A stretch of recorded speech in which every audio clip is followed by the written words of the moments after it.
As 2025 comes to a close, we take a look back at another busy year, from the Timberwolves in the Western Conference Finals to Rochester Sports Complex discussions, a plane crash on a golf course in Rochester, and so much more. We've covered a lot in 2025.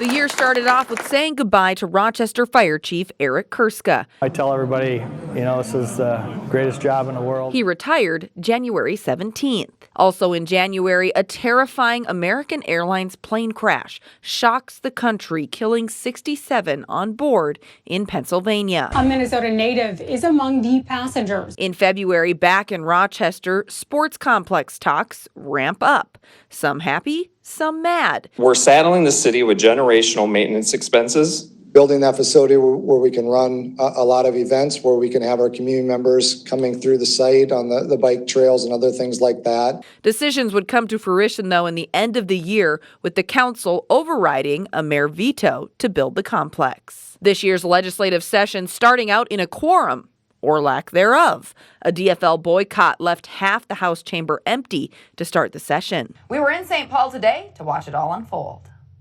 District 24B, Tina Liebling. Roll call looked a little different on opening day. ICE protests hit the Med City.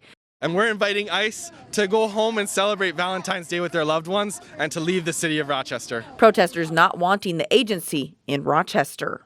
A small plane crashes in March into Oak Summit Golf Course. The pilot survives, but it produces some new scenery at the hole 3 tee box. I'm just so happy that he was able to walk away from it, the pilot, and that was my main concern. Another crash into a city building in Rochester, where police often actually gather. The driver admits to being on drugs at the time of the crash through the front door. Tammy Raisler is joining us live from the crash site. This is at the Rochester Development Services and Infrastructure Center. One Peterson sister sentenced. Cammie, Sarah Peterson learned her fate today in Fillmore County Courthouse nearly 2 months after she pled guilty. Sarah Peterson learns her fate. 90 days in jail, 120 days on house arrest, and 4.5 years of probation. Pope Francis dies in April. Rochester remembered his service to the world, especially those of Catholic faith. To say goodbye to Pope Francis and honor his memory.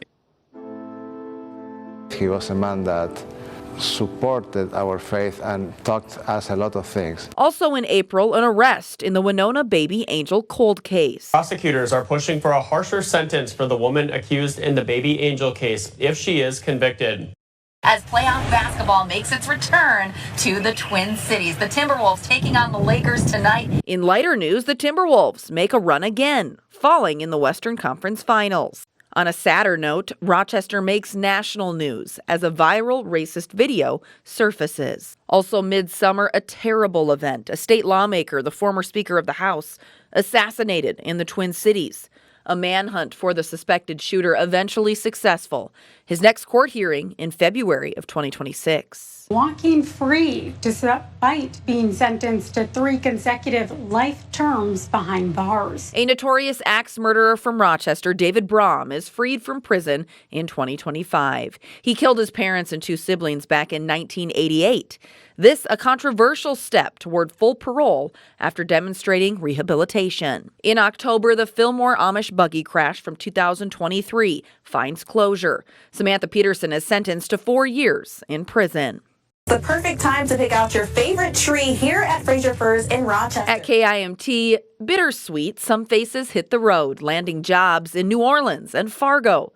Some new faces join the team, and one face reserved for Halloween. We are here. We are cooking up the perfect forecast for you. We've got, all right, maybe not the perfect forecast, but it's going to be delicious. But a promotion in store. We are lucky to have her on our team.